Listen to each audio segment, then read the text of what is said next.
Roshni giving countdown. I think so. Is it live now? So, yes.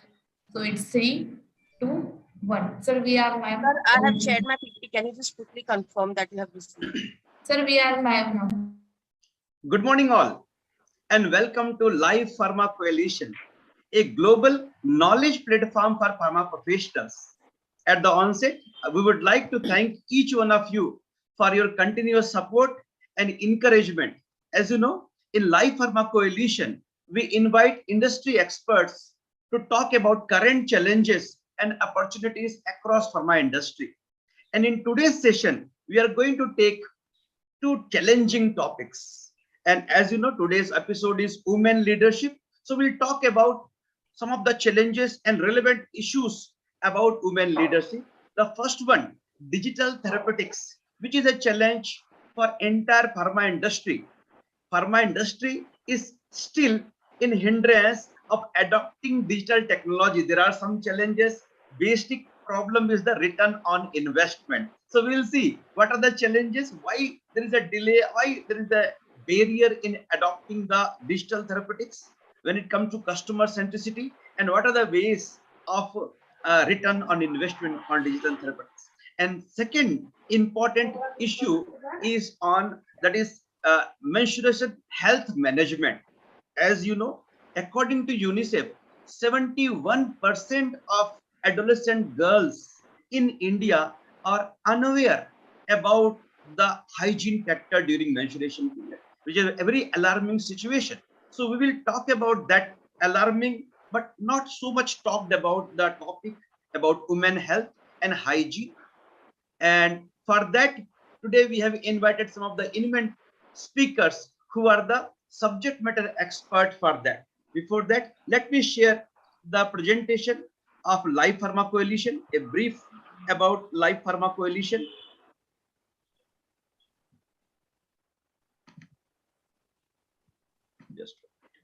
So once again, welcome. Global knowledge platform for pharma professionals. As you know, we have completed 2 years journey and 110 episodes we have completed. These are some of the eminent speakers who have been continuously supporting us in making it a world's largest online discussion forum.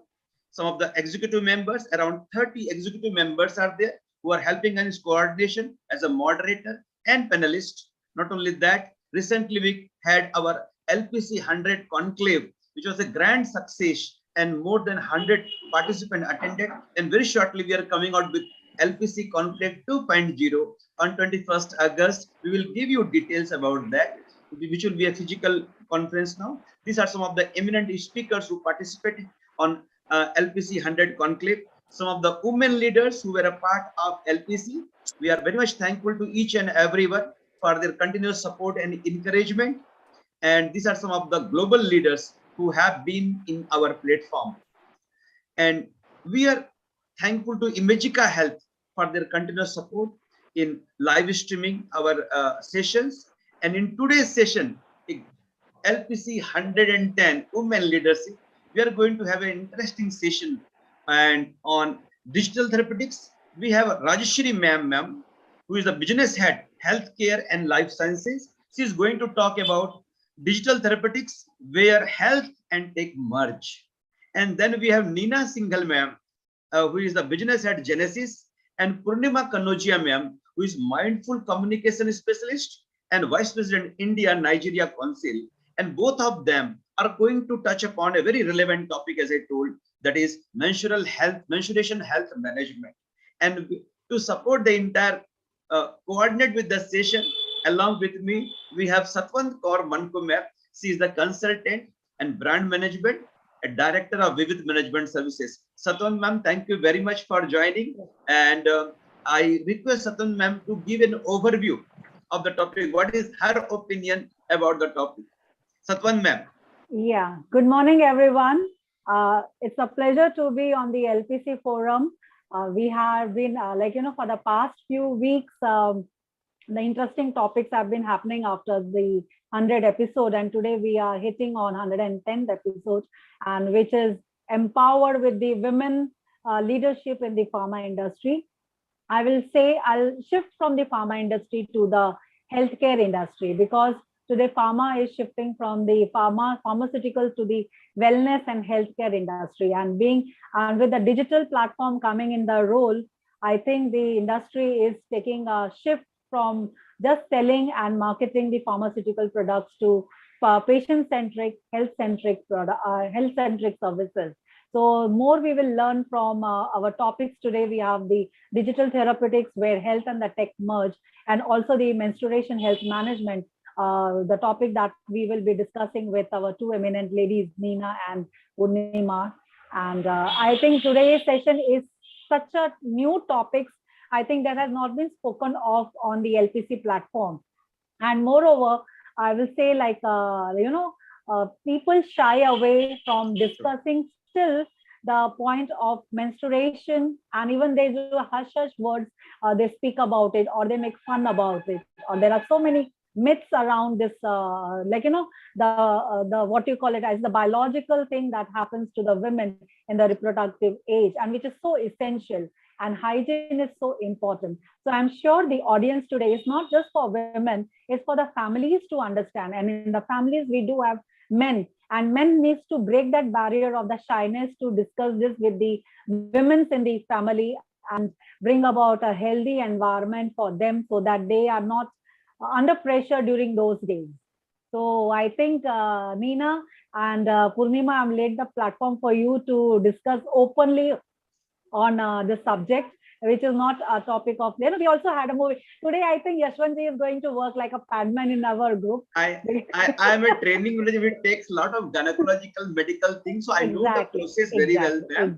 And that is why I also agree. It is a biological phenomena, and it is very important for the community to be aware. Absolutely, absolutely. Initiatives. It is very important. Correct, Even government has taken some initiatives like Mahima, Garima like program to make it very, very relevant. So that is why it is a very relevant topic. We should and today I'll tell you, even the students, they are not shying away. True. If they are suffering from it, they'll come and say openly, ma'am, I just cannot, I have this problem, like, premenstrual syndrome or all those things. So I think it's a very good, this is a good sign, like it has been discussed and openly expressed. So all the best to the speakers for the new topics. Thank you very much. Now we have Rajshri Menon, ma'am. She is the business head, healthcare and life sciences. Ma'am, thank you very much for accepting our invite. A brief overview of your topic, Rajshri ma'am. Thank you. Thank you, Life Pharma Coalition, for inviting me here on a glorious Sunday morning. I'm just back from a walk with some doctors and patients. And that is where the digital therapeutics is actually going to contribute significantly. Digital therapeutics is all about evidence-based digital interventions. And evidence is a very important part to it, because we're dealing with medical science, which is more of evidence-based practice. In a time when the doctor-patient ratios are badly skewed and the patients to a great extent are left on their own, especially those with the chronic conditions, the digital therapeutics works very complementary with the medications recommended or the prescription given by the doctors to help improve outcomes.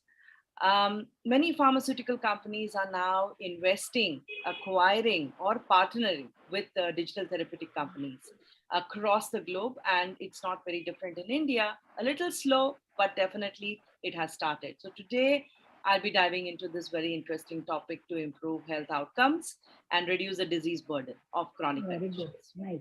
Thank you, ma'am. Thank you very much. We are eagerly waiting for that. As we are also part of pharmaceuticals, adoption is a big challenge, and ROI, which everyone talks about, that you can percent centricity approach, where to approach the doctor or the patient. So definitely we'll learn more from your side on this. Now we have Miss Nina Signal, ma'am, business head Genesis. Ma'am, thank you very much for choosing this topic. I know you are in a very important position now to address this topic. You and Purnima, ma'am, President and Vice President of India-Nigeria Council. So, ma'am, a brief overview of this topic. Nina, ma'am. First and foremost, thank you. Thank you once again, LPC team. I really compliment your efforts. I am always in amaze how you people put so much of efforts every Sunday, come online and bring out such an important topic. And once again, I want to give you a big gratitude because you are touching base on topic which has never been spoken. We have always shied away. Menstruation and menstruation health. I think each and every woman worldwide, we have gone through this, but we have never spoken. Even our houses, we never speak about it to our mothers. Mothers also find it difficult to have conversation with their daughters. We never talk about the dysmorphia, the pain to our father, brother. We just shy away from this topic. And this is not only in India, but worldwide. So we thought it's very important to bring out this topic, talk about it, break the taboos, and make it more comfortable to our girls and adolescents to speak about it and make them comfortable. So I think this is a topic which me and Purnima would like to highlight today, and let's see how it goes. Thank you, ma'am. Thank you very much, ma'am. Now I go to Purnima, ma'am. Purnima, ma'am, thank you very much again for accepting our invite and being part of Life Pharma Coalition. A brief overview of your topic, Purnima, ma'am. You're muted. Ma'am, it is muted. You can remove that earphone. That will be out. Audio will be correct. Now? Yes, yes. Now it is audible. All right. So first of all, I would like to thank Life Pharma Coalition for giving us this platform to discuss a very, very important topic. For females, it is something that we go through in and out for number of years. And, we never get a platform where we are showcasing our challenges, or how do we kind of, inculcate this or make it a norm, so because this is something which is a very, very important topic, but yet not discussed at various levels, as Nina rightly said, both internationally as well as in our home country. So this is a pride moment, where we are getting a platform and we are going to break the barriers. So my topic is going to be, what do we do at the ground level? What are the harsh realities? And then how do we tackle them, and how we as an individual can bring about a change in this. So thank you so much, and over to you, sir.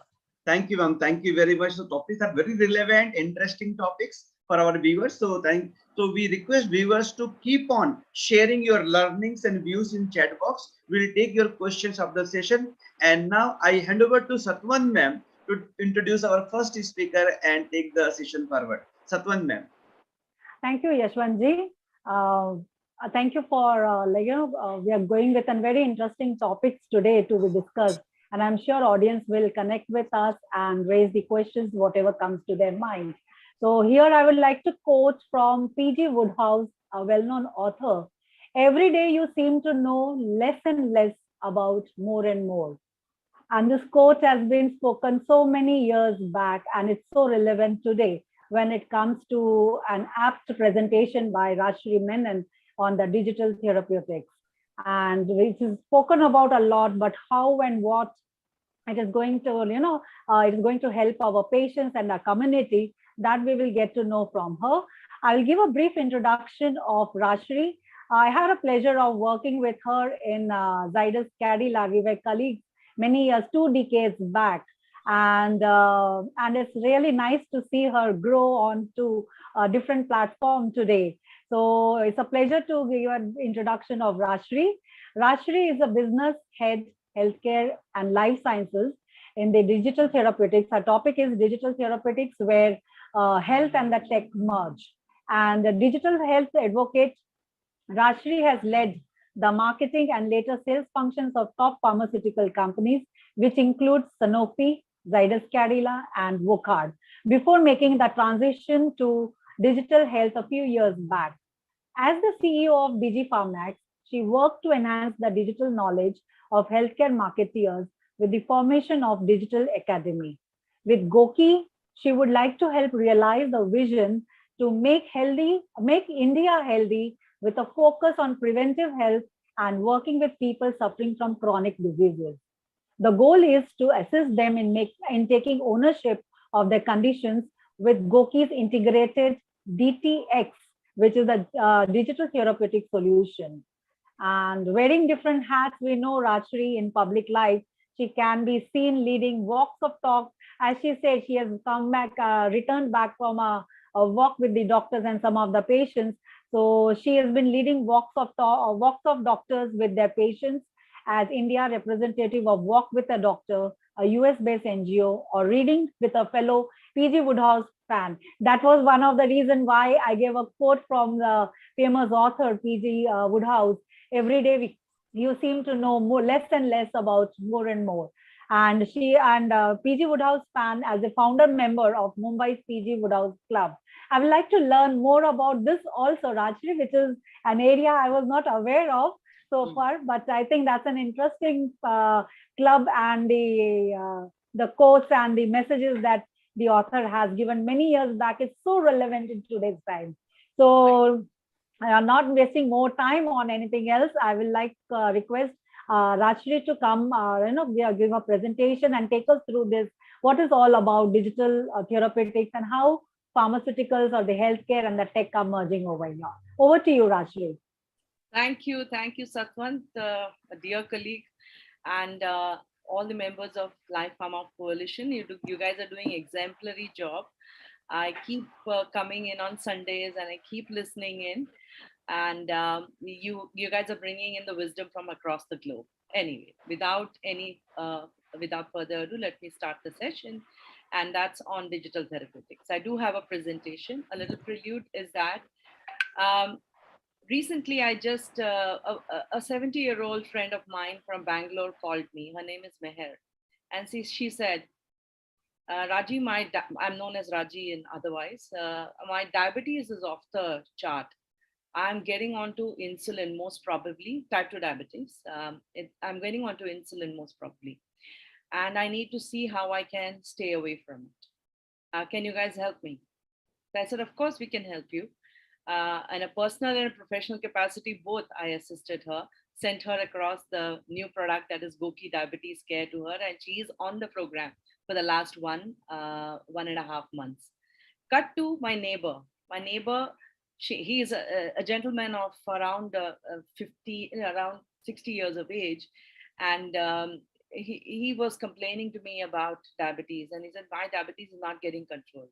So I asked him, do you have a glucometer at home, uncle? No, I don't have a glucometer. When is the last time you checked your blood glucose levels? Beta, I can't remember. It's been a long time ago. When is the last time you met your doctor? Again, the same answer. The pandemic tha, beta, how can we meet the doctors? So, Parcha, kabhi, have you changed your prescription over the last so many years? No, wo jo 5 saal pehle, I had the prescription that I've got, I'm continuing. Then I had to sit him down and make him understand. And then, of course, I gifted him a Goki watch and said, get on to it. Just two days ago, he spoke to me and said, you know, beta, how many steps I'm doing every day? I said, 6,000? No, I'm at 12,000 steps. And then he started competing with me and said, let's form a group on Goki and let's compete over there. That's the sense of bringing in gamification into the space of digital health. So today I'm here to talk to you about a topic called digital therapeutics. I'll just share my screen right now.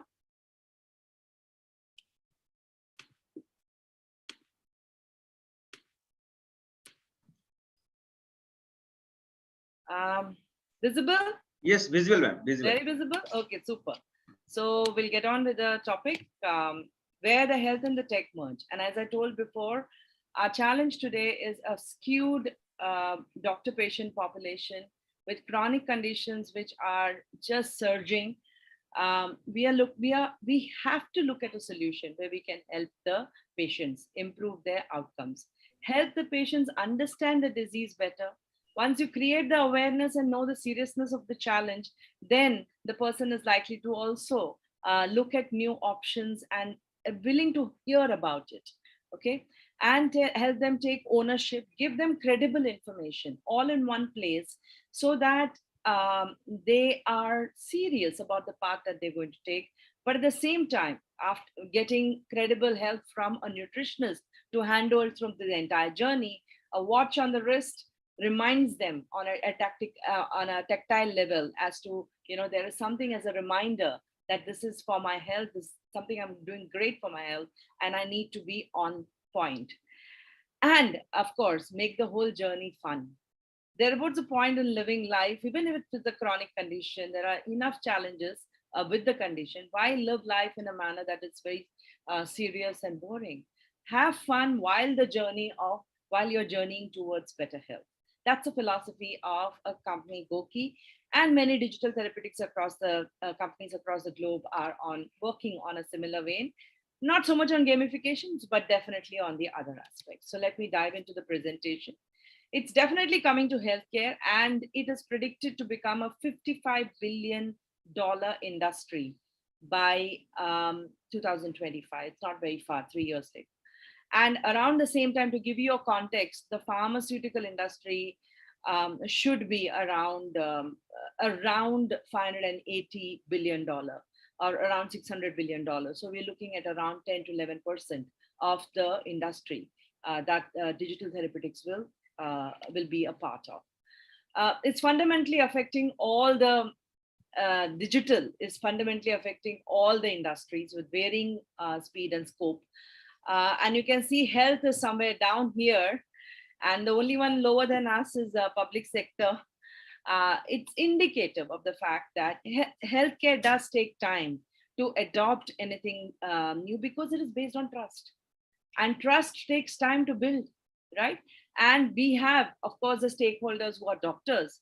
We have to build trust with the doctors, then we have to build trust with the patients, we have to build trust with all the other stakeholders who are there in the industry, most importantly with the patients. And that takes time, because let me tell you, it's built on trust, and trust takes time.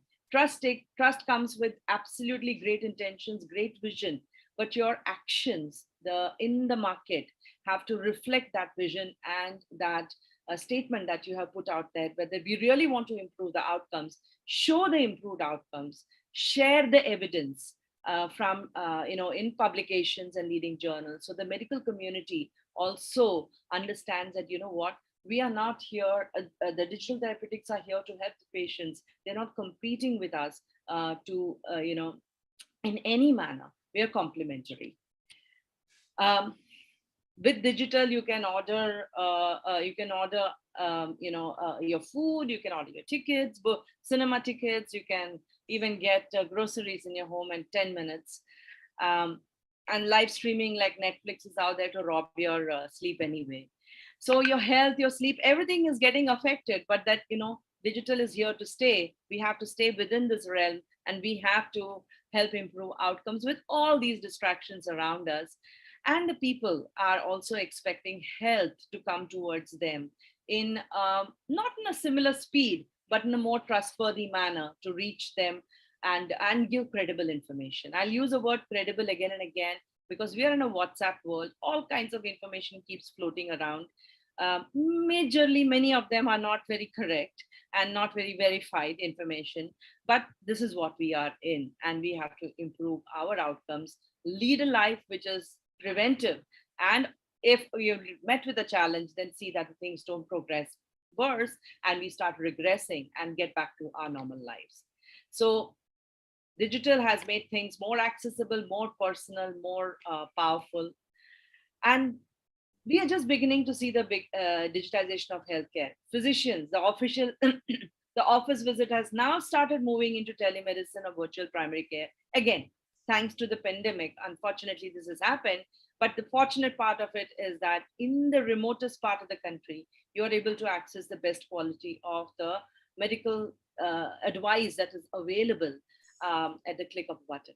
And of course, with the smartphone penetration and India being the largest the number of smartphone users in the world, in the globally, and I mean, sky is the limit as to what we can do to improve outcomes for the patients.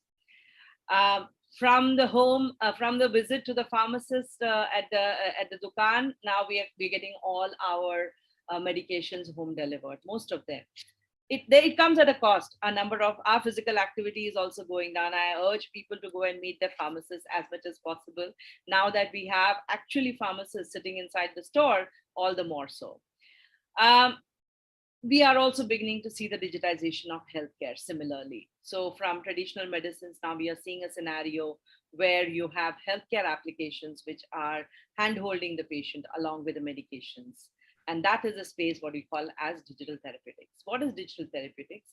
The next generation of medication, so as to speak, and where we use software and technology to improve and the clinical endpoints, so as to speak, clinically validated in clinical trials, which can be used either alone or in combination with existing treatments. They typically have two core mechanisms of action, and I'm using the words which are very similar in pharma over here. One is improving the individual status of the patient, which is behavior change, helping them adhere to medications. One of the biggest pain points in pharma is that medication adherence is poor, and which affects the outcomes very directly. Very personalized content and coaching. It's not one size fits all kind of a scenario. It's personalized as to what information can be given to a patient. So if a patient has got, diabetes with a heart failure condition, you just can't tell that person to just go out and do a physical activity which will be very demanding. It needs to be advised. It needs to be personalized. Not just the nutritionist content needs to be personalized. Even whatever they see on the platform needs to be more personalized for them, so they don't get confused with a lot of information coming towards them. Data-driven experiences and the data science. Data science, the information that we're getting about the individual, about every single parameter, the heart rate, the SpO2, the number of steps that they're taking, the time of physical activity that they spend almost every day or maybe in a week's time, married with the clinical endpoints, there's a huge amount of insight sitting over there for improving outcomes. And when it is in the hands of the right person, that is the healthcare practitioner or the doctors, it can help the patients immensely. And they can get to their endpoints farther, much faster. And it's the individual and also the care team. The care team will then use, as I said, all this data, which is the doctors, the paramedics, even the psychologists who are, because all the symptomatology is captured on an individual level in most of these platforms. And the data is then fed to the care team who can do excellent care for the patients. So just like traditional medicines, digital therapeutics are clinically validated, regulated, and recommended by physicians in the developed markets. In India, it has started, and Goki has also played a major role in assisting this particular change in the prescription habit. It can be monotherapies, it can by themselves, it can work for the benefit of the patients, or it's as combination products in combo, like you have a Propeller Health as a company which is has got these in combination with the inhalers, there's a sensor on top of it, so that every time the patient clicks either the rescue therapy or the original therapy, there is a digital click which is captured, data can be captured, and again outcomes can be significantly improved. When I say monotherapies, I mean that, now if US FDA has approved devices for the management of sleep. It's saying you don't need to take melatonin, you don't need to take other things, other medications, which could perhaps be addictive. Here's an app. We recommend the app, and this app is going to help you sleep. Similarly for ADHD conditions, similarly for diabetes. Now, of course, diabetes doesn't work as a monotherapy. It's a combination product in combination with the medications. We have a lot of companies across the globe who are working in multiple clinical conditions. Diabetes is, of course, and cardiovascular conditions is where majority of the players are focusing on, because frankly speaking, huge population and a huge disease burden for countries across the globe. In respiratory, there are these companies, and in diabetes, we have Welldoc. Of course, we are there in India, along with certain other companies. We have Levongo, Gluco. In respiratory, we have Propeller Health. In mental health, we have Akili, a brilliant company. I love this company, and others which are helping in addiction and others.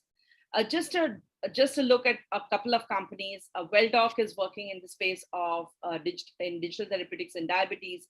They've got a proprietary product called Blue Star, which has shown improvement in HbA1c, improvement in blood glucose levels. They work in type 2 and also type 1 diabetes. Propeller, as I told you, it's a sensor-based, a product which is attached to the inhalers, and it captures all the information. It helps to improve the adherence of the patients in asthma and COPD. Akili, again, a brilliant product where who knew we could use video games to improve the attention deficit challenge that are there in the patient, in young patients, children who are not being able to focus in the classrooms and outside the classrooms as well, and branded as naughty, branded as inattentive, branded as not serious about education. And there's a huge problem called ADHD or even autism spectrum problems, which is behind it. Yeah. And now video games are improving their attention spans,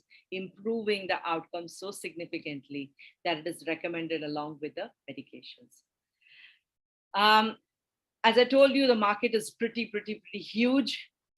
We are looking at, and multiple pharmaceutical companies are looking at either collaborating or acquiring digital companies, therapeutic companies, so that along with the medication, when this is married along with the medication, there can be significant improvement in the outcomes. And most importantly, it will address the important challenge that pharma faces: adherence to medications. If you improve adherence to medications, what's going to happen? Patients are going to take the medication for a longer period of time. The dropouts are not going to be there. And that also means increased revenue. And that's a lovely side effect that we get when we use digital therapeutics to improve the adherence to all the chronic conditions, especially. We are finding a scenario where digital therapeutics are becoming part of the treatment algorithms and the guidelines. You know why? Because, as I told you, clinically, the evidentially based. So there are clinical evidence which has been generated about all these digital therapeutic programs where we see the outcomes have been improved. So you know why? They have to be, they have to be a part of the treatment guidelines as well. Yes. And so typical journey with digital therapeutics is where the patient meets a doctor, the patient is given an appropriate therapy, they move with the prescription, and then the app is downloaded, the wearables are given to the patient, and then the intervention starts. And the improvement in the outcome happens when the care team is getting involved in it, and they are then helping to improve the outcomes in tandem with the digital therapeutic companies. Okay, so it's a huge opportunity for patients, healthcare providers, and payers. In leading the charge in digital therapeutics in our country, we have GoKey, of course, the company that I represent, Wealthy, Fitterfly, and Twin. Many people ask me, why did I make a transition to digital health? And my answer is very simple. This is too important to be left to techies alone. There are a lot of software guys out there, techies out there, and pharma needs to get involved in this space. Who understands disease management and outcomes better than pharmaceutical companies, people who have worked with pharmaceutical companies, and of course the doctors. We need more doctors, we need more pharmaceutical people in the pharma to come into the digital therapeutics and help improve the outcomes, charting the patient journey, understanding the psyche of the patient, and understanding the pain points of the patient, no better than us to do it. I hope you guys agree with me. So with digital therapeutics, we'll be able to deliver the right intervention to the right patient at the right time. A brief on GoKey. We work on multiple things. We work on nutrition, fitness, cognition, sleep, and most importantly, happiness, which then helps in building up immunity and helps in longevity. We have a fantastic ecosystem. It is too detailed to help to talk in much detail, but yeah, we do have trackers, or the watches as we call them, smartwatches. We have applications, the nerve center of the GoKey ecosystem. We have nutritionists who are helping the patients, handholding the patients. Not a single wearable is sold in our market without the help, without the assistance of a coach or a nutritionist.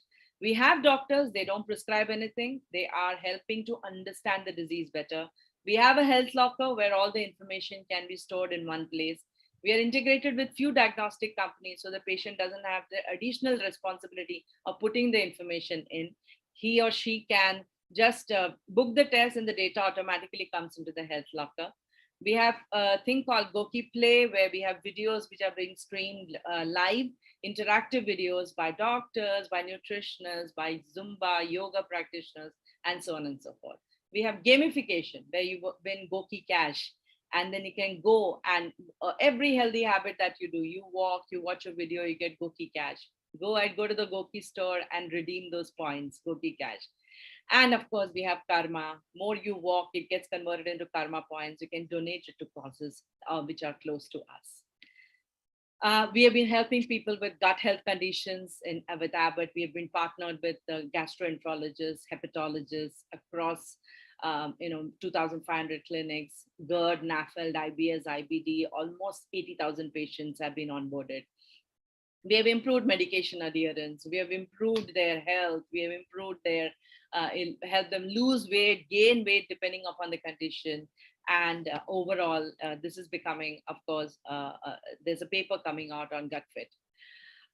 With Boehringer Ingelheim, we're working for stroke management, for prevention of stroke, and other diseases as well.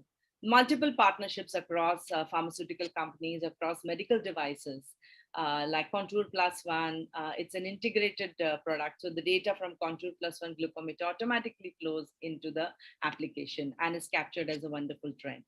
When COVID struck, we joined hands and we helped the police force of Maharashtra, and we were monitoring them from a central unit, so that they are the COVID warriors, and they are also benefited, so that we can reduce the mortality and morbidity on them. We have devices which are helping to improve arrhythmia patients' life by giving them warnings about atrial fibrillation. We've detected 6 atrial fibrillations so far in the country and saved many lives. Last point that I would like to focus on is a new product that we have brought into the market, Cookie Diabetes Care. India's first diabetes self-care solution. Akshay is our ambassador, and it has got the smartwatch, it has got the Contour Plus One glucometer, and we have the application, the nerve center, where we have diabetes educators or coaches which are gearing up to help the patients. We have patients already onboarding on the program, getting the benefit of the program. And it's not just that, there is also 2 HbA1c tests. It's kind of a confirmatory at the beginning, at the end of 6 months, how the outcomes have improved, 6 months of personalized health coaching, and subscription to the Goki Play, etc. But most importantly, we brought in gamification. Gamification is that if you lose, you win. If you lose, you win. Lose what? You lose HbA1c by 1 percentage point, you get 1 gram of gold.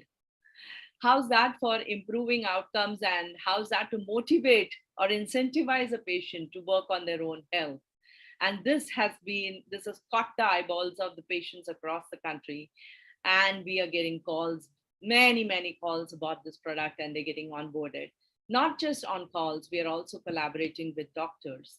We are collaborating with wellness chains. We are collaborating with diagnostic companies. We've got partners in each of these spaces, so that at least wherever the patient is of diabetes, sitting at home, going to the clinic, or getting a test done at the lab or in the house, we have a way to reach across to them and say, you know what, we'll take care of your challenge. You just put your trust in us. We will help you in a very accessible cost. We will help you improve your outcomes. And that too in a fun manner, in a gamified manner. So they get everything in one place. Everything that the diabetes patient is struggling to get is the right kind of nutritional advice. Instead of relying on WhatsApp or anecdotal, get information from a diabetes educator.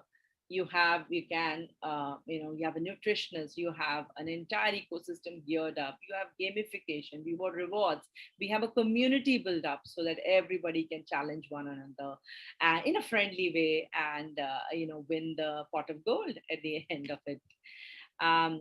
What's in it for doctor? Doctor can set up the digital clinics, diabetes clinics. They can handhold the patients, because every single information about the patient is made available to the doctor. They have a dashboard. They can see what their patients are up to at any point of time in real time basis. And of course, they are thought leaders, and they can become digital thought leaders as well, and remote patient monitoring, which is now what is the scenario today. And we can still assist them. They don't need to come to the doctor. The doctor can be available to them virtually and help them improve their outcomes sitting at home. And this has all been made possible because of digital therapeutics. We would like to address around 10 lakh people across over the next 3 years and improve their HbA1c. Unfortunately, today the national average of HbA1c is 8.4. We all know it should be less than 6.4 and ideally below 5.7 if you want to call ourselves as non-diabetic, has not being reversed from, I would say, remission from diabetes to non-diabetic situation. Thank you so much for the patient listening. And I'm open to conversations, talking, questions, whatever. Thank you, Rajshri, for taking us through this, a new topic altogether, like, a very interesting topic. So much of learning from your presentation, how digital therapeutics are going to benefit the patients at large, and also the pharmaceutical industry in handholding the patients, also the healthcare sector, like the doctors. I think it's an completely new avenue to be explored extensively by almost everyone, be it pharma industry, be it healthcare sector, hospitals, even the patients themselves, or any other allied industry who can join hands in like providing a good healthcare to the patients. Very interesting. But I think, like, anything that comes new comes with lots of challenges with it. And I'm sure, like, as we say, like, the more we know, the more it is spoken about, the less we know about it. So it's like, until unless it's being spoken again and again, explained and brought about the awareness, and then into the wisdom part of it, till that time the challenges are there which we are going to keep facing. And very important point what you mentioned, Rajshri, is like most of the time the things are given more to the urban people, and the people sitting in the remote areas are not benefited immensely. But I think that being on the digital platform or the digital therapeutics, we can reach from here, sitting in the city, reach out to the remote patient sitting in the remote area. So that's going to be the beneficial part of it. But now the one question which is coming to my mind is, what are the challenges in the digital therapeutics adoption by the pharma industry? Because still it is seen as two separate industries, whereas it is just an offshoot of the pharma industry. But is pharma industry ready to adopt digital therapeutics? Thank you, and a very relevant question, no doubt. And you posted other sessions on digital transformation, and you will realize the challenges are similar. Anything new, and pharma has been slow to adopt. And as I said, I understand why it is slow to adopt, because it is trust, and the trust is built over time. We are basically hinging on the trust between the doctors and the patients, first of all. And anything that the doctor gets comfortable with, then it automatically goes to the patients, it gets recommended to the patients, and so on and so forth. But pharma plays the most important part over here, because who can educate doctors better than us? Absolutely. We are the ones who can make the doctors understand what is the latest and how exactly is it going to improve the patient outcome. But for that, the step preceding that is, as you said, the conversations around digital therapeutics has to happen in the boardroom. And from the boardroom, it has to percolate down the ranks, and it has to go down and to the implementer level.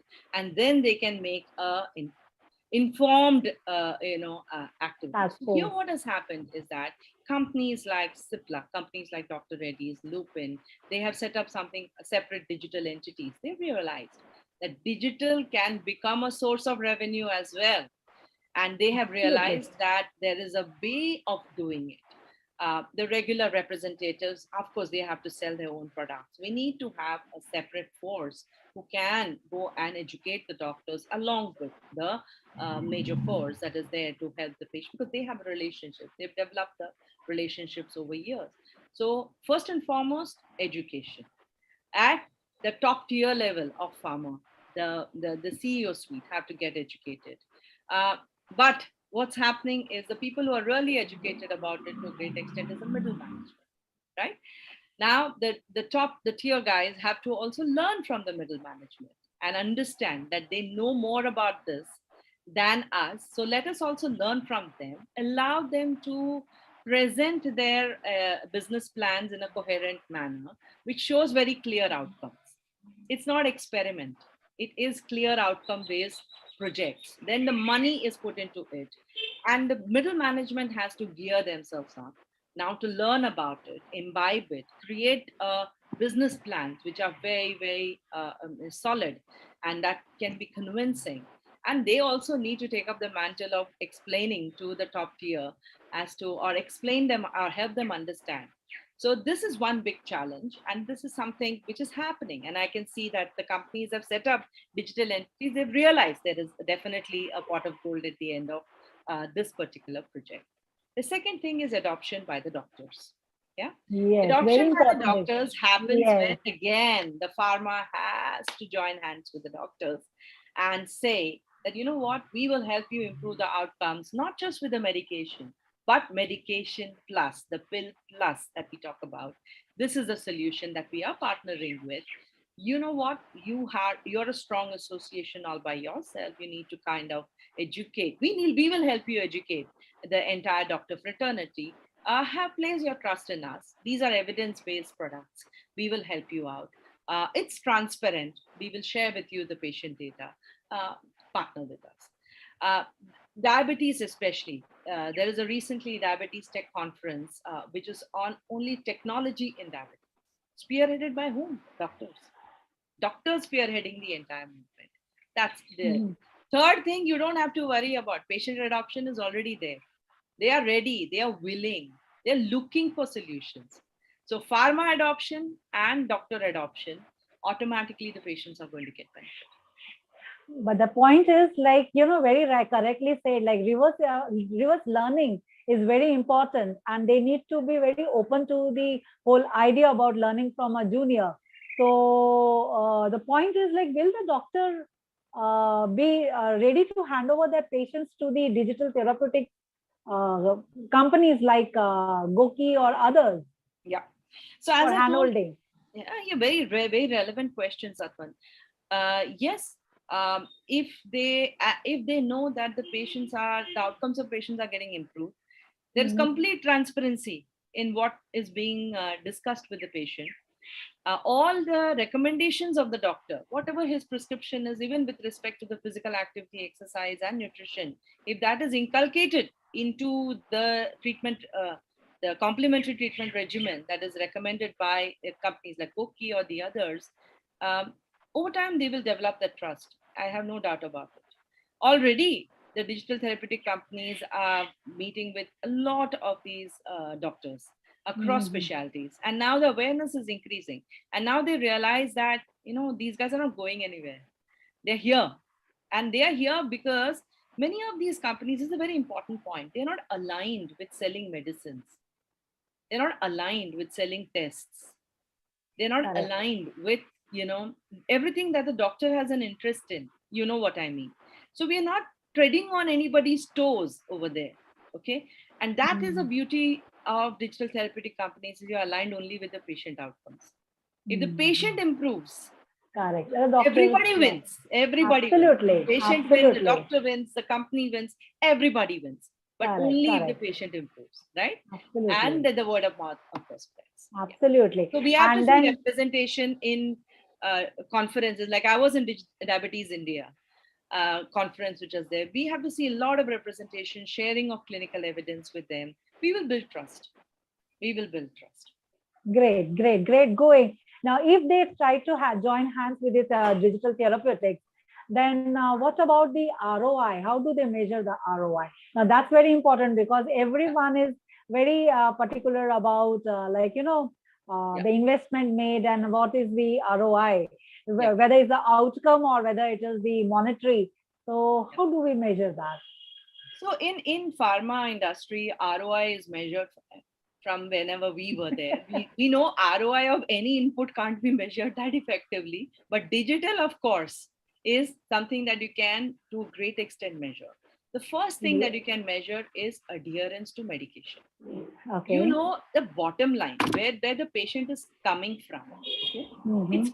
If we come to know that what's the patient medication adherence in the first few weeks itself, we know where the challenges are, and we work on that because we are working on improving the behavior by bringing in the habits. A reminder goes to them, a subtle reminder goes to them every day, morning, afternoon, evening, depending upon the medication. Have you taken it? They just have to click on it and says, okay, taken. They can fib. I'm not saying that people can't fib, but how long?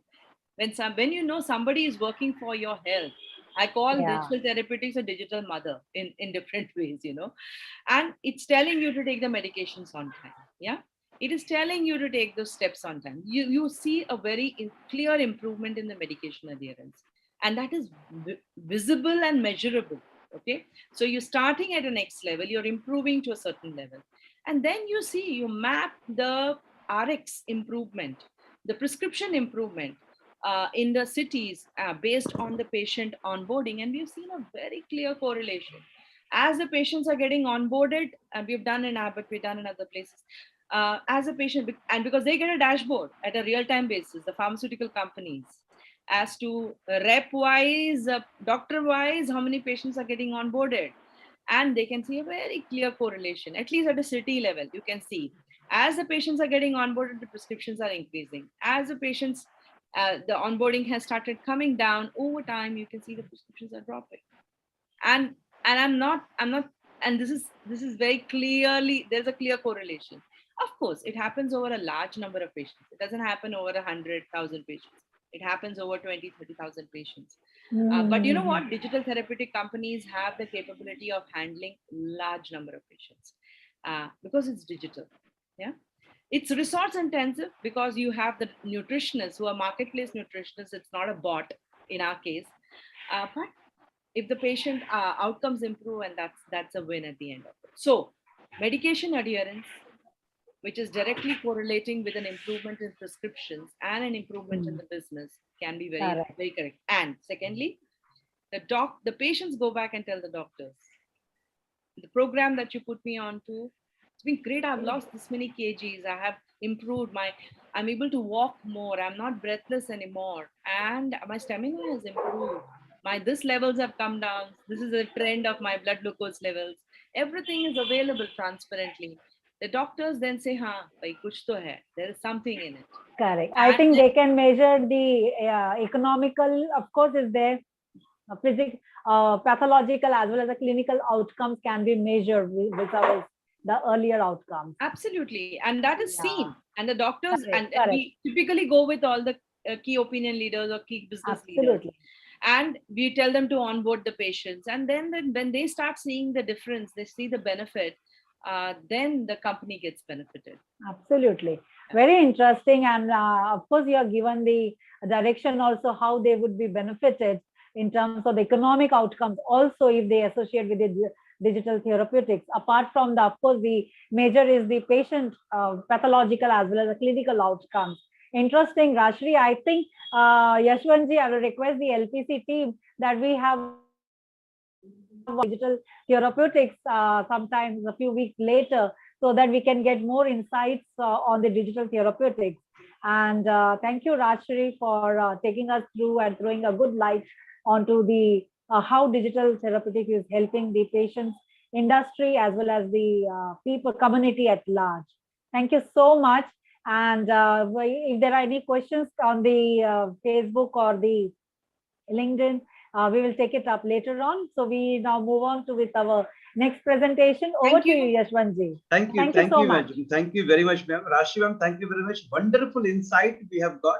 And fortunately, a lot of appreciation we are getting from Facebook and YouTube. Some of our regular viewers have appreciated, like Mr. Muhammad Aslam, Vishal Chandra from Germany. He is watching and he has appreciated. Rohit Vilankar, thank you very much, Rohit, for appreciation. Vipin Dikshit, Sandeep Dey, sir, he is a core team member of LPC. And then ICS Verma, sir, has appreciated Kuldeep Solanki, Sandeep Bidwai, Arumugam Arasan. So thank you very much everyone for appreciation and comment. Some questions are there. Definitely we will take those questions after the second session. So please Thank you so stay much. tuned. Thank you very much once again, ma'am. Now we are moving over to the next topic. And we are really delighted to have Nina Singhal ma'am again in LPC. Why I said again is she is a regular speaker in Live Pharma Coalition. Even in LPC conclave, she was there and talked about women empowerment. I remember she has made all the viewers emotional on that day. Ma'am, thank you very much for accepting our invite and being a part of LPC. But ma'am has taken a bold decision of talking about something which is not being talked about much. So she's going to talk about MHM, that is Management Management, and a brief about ma'am. Ma'am has 20 years of experience in professional in healthcare and pharmaceuticals, and she has worked in renowned pharmaceutical companies like Vita Biotics and Ranbaxy. Furthermore, she has significant network in global and emerging areas such as European Union, Latin America, Asia Pacific, and Africa. Ma'am has worked across verticals in international business development, marketing, and top pharmaceutical companies in Asia and Africa. Not only, she has not only the clear and in-depth understanding of in-licensing and out-licensing, but also in-depth knowledge of nutraceuticals to specialty pharmaceutical products range. Wonderful expertise she is having and displayed several attributes in various domains of foreign trade, pharmaceutical product export, and significant communication and collaboration. Leading the India-Nigeria Business Chamber of Commerce recently as WICCA president, and also been appointed as a G100 country chair biosciences. These are some of the recent accomplishment of Nina ma'am. Ma'am, once again, thank you very much for joining. Would you like to share the slide, or you would like me to share the slide? First and foremost, thank you so much for a warm introduction. I would request you to share the slide. Sure, ma'am, sure. Visible now? Not yet, sir. Yes, good to go. You can go ahead. Yes. First and foremost, like I'm so overwhelmed after hearing to Rajashri ma'am. She has been, giving so much of insights about digital therapeutics. But today I have given a responsibility to discuss about menstruation health. I'm little taking a pause, but I have to deliver my responsibility.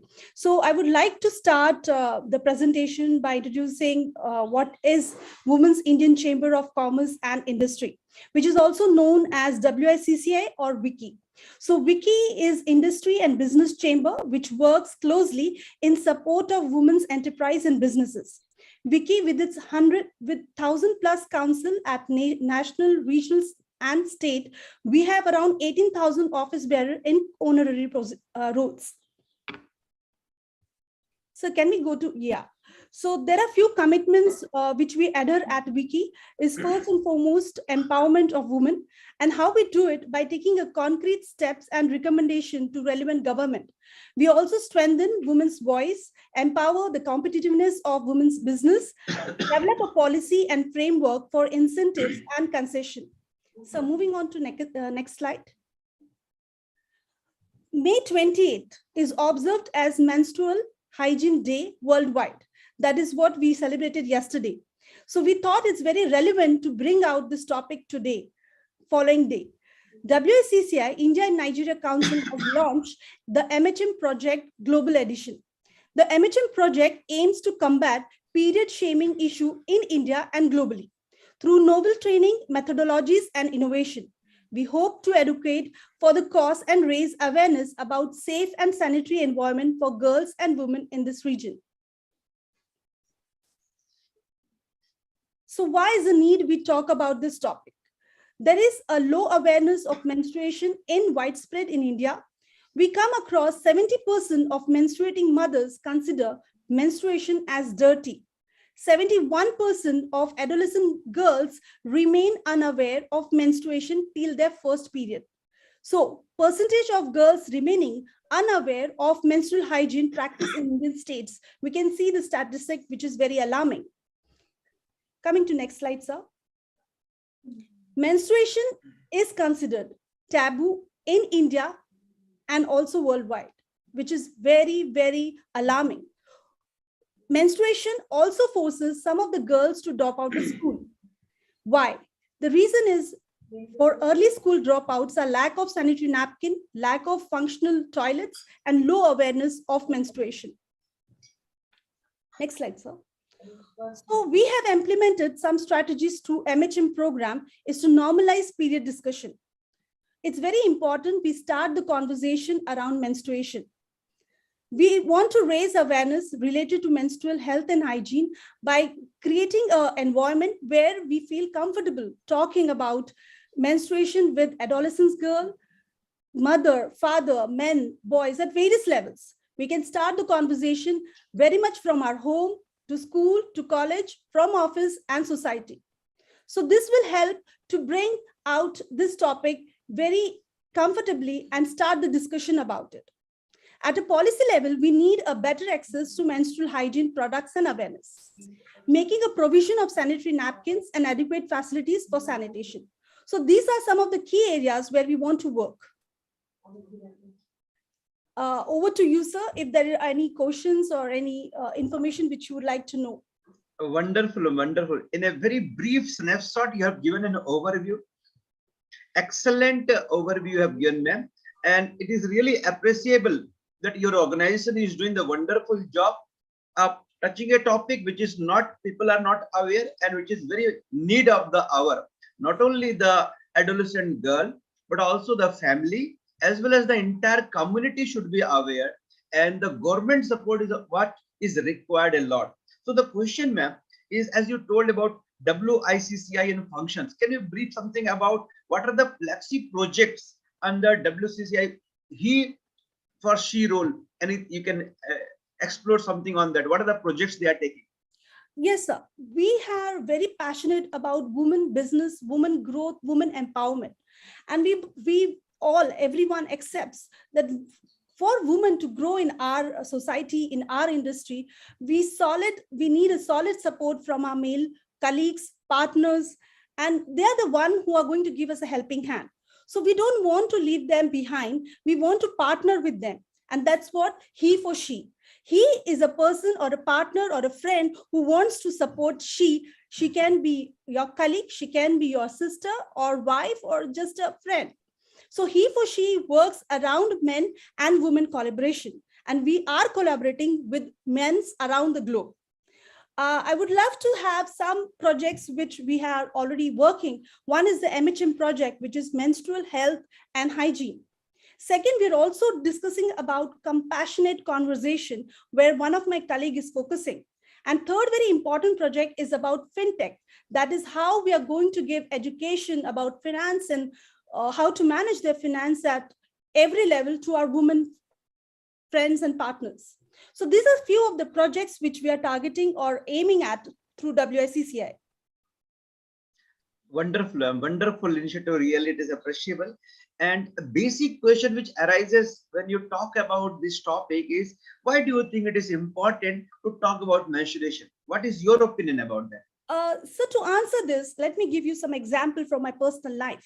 When I was in school, we had given a session where that day we were given us what is menstruation, and that day only girls were taken to one conference room, boys were left behind.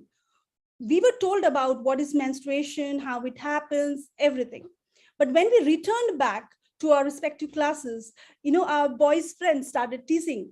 And they were saying, oh, something whisper, they were trying to make fun of that why these girls were isolated. I feel at this point of time that even at a school, we should have a co-ed education about what is menstruation, where girls and boys bring together and educate them. Why we are only giving education to girls, we should also educate our boys. So that is one very starking example that I want to share.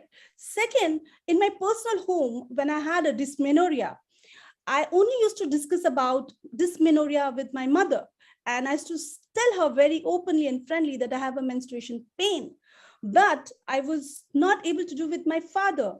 It was not I don't know if it was allowed or it was not, but I never had that conversation with my father. And my brother never knew like what is menstruation, why I'm in pain, why I'm crying, why I'm not going to school.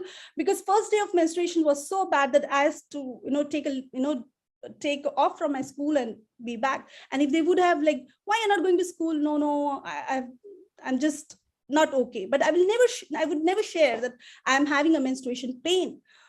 But today things have changed. We have given education to our daughter that she can not only talk to me or her grandmother, but she can always go and talk to her father that she's having a period pain and what she need to do on that day, how she can tackle it.